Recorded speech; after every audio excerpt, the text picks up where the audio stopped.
हरी विठ्ठल श्री ज्ञानदेव तुकाराम रामचंद्र भगवान की जय, हनुमान महाराज की जय। श्री गणेशाय नमः श्री रामचंद्राय नमः। देखोनी पर्वत पाषाण श्रीराम गाली लोटांगण तुम्ही तरी कृपा करून सांगावी आपण सीता सुधी। प्रभू रामचंद्र या वृक्षी वल्लाला असणारं लोटांगण घातलं, परंतु त्यांना सीतेची सुद्धी सांगितली नाही। पुन्हा प्रभू रामचंद्र हे मोठे मोठ्या पर्वतांना पाषाणांना असणारं पुन्हा लोटांगण घालू लागले। अरे बाबा हो, तुम्ही तरी सांगा ना, माझी प्रिय कांता असणारी सीता कुठे कुठे लपलीये, तुम्ही बघितली का? सांगा ना तुमच्या पाया पडतो। म्हणून प्रभू रामचंद्र दुःख करतात। आई सीता देखता सीता आहे श्रीरामाची परम चिंता।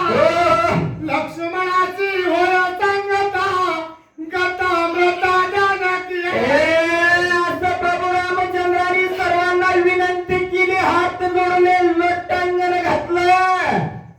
कोणीही सीतेचा पत्ता सांगायला तयार नाही। त्यावेळेस प्रभू रामचंद्र अतिशय दुःखाने या ठिकाणी द्रवले गेले आणि बोलू लागले, लक्ष्मणा, आपली असणारी माझी प्रिय कांता या ठिकाणी आता कोणीही तिचा पत्ता सांगत नाही, मात्र या ठिकाणी ती नक्की निमाली असावा, तिचा मृत्यू झाला असावा, असे प्रभू रामचंद्र लक्ष्मणाला बोलू लागले। राम म्हणे सीता एकली राक्षस बळ पळून गेली किंवा पभळे निमाली आता भारी राक्षस।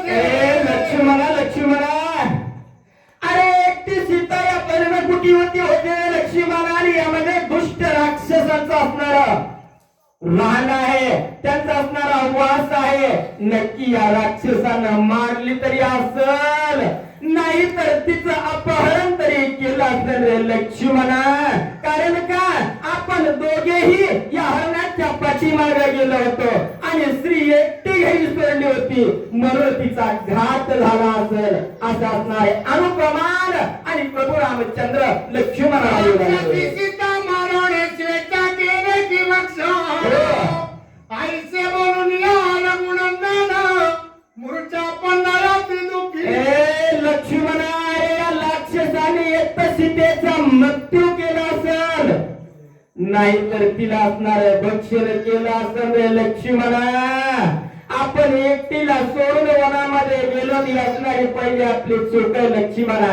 आता असणार सीतेची आणि आपली भेट होणं अशक्य आहे लक्ष्मणा। म्हणून प्रभू रामचंद्राला चक्कर आली आणि चक्कर येऊन प्रभू रामचंद्र आपल्या पत्नीच्या वियोगानं जमिनीवरती कोसळले। सीता म्हणता वेळोवेळा वाळले बोट चुकला गळा अश्रू पूर्ण आले डोळा जनक बाळकी होती पाहे। लक्ष्मणा, आता असणारी सीतेची आणि माझी भेट होत नाहीये। सीतेबद्दल अनेक प्रकारे प्रभू रामचंद्राने दुःख केलं आणि लक्ष्मणाला बोलू लागले, आता असणारी सीतेची माझी भेट होत नाहीये। प्रभू रामचंद्राचा नरड कोरड पडलं, होटाला चिटकू लागली, जीभ टाळ्याला चिटकू लागली अतिशय सीतेच्या वियोगानं।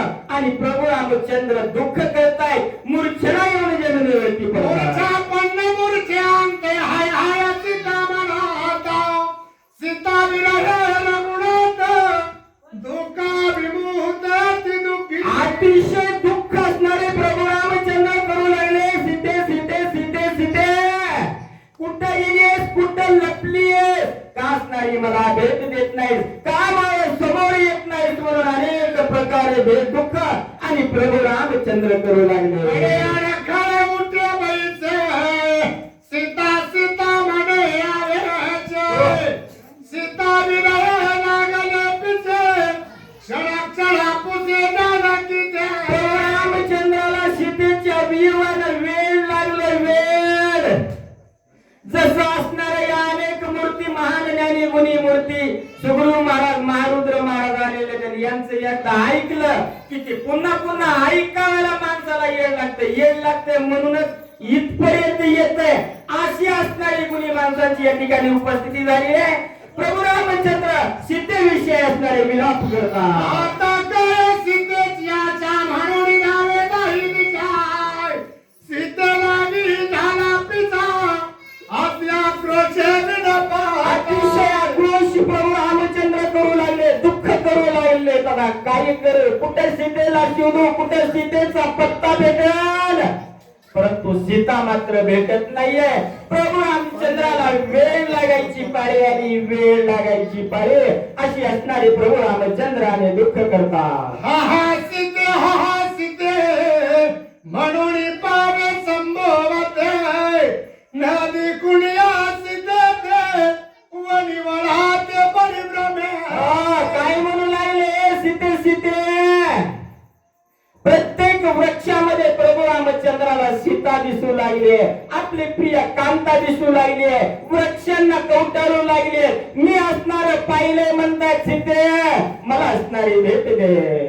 कोठे अडकले कोठे पडे कोठे रडे कोठे पडे सीता विरहे झाले रे पाहे चौकडे जाणे. प्रभू रामचंद्राला वेळ लागला, वेळ कारण चौकड कुठे इकडे पाहतायत तिकडे पाहतायत, सीता सीता म्हणतायत, अडखळून पडतायत, पुन्हा उठतायत, पुन्हा सीता सीता करून अडखळून पडतायत, पुन्हा उठतायत. वृक्षांना मिठी मारू लागलेले असे असणारे प्रभू रामचंद्र पत्नी वियोगानं वेडे झालेले. पुढील वाचक विष्णू महाराज, वाचक म्हणून आणि सूचक म्हणून हरिभक्त पुरायण सुग्रीव महाराज.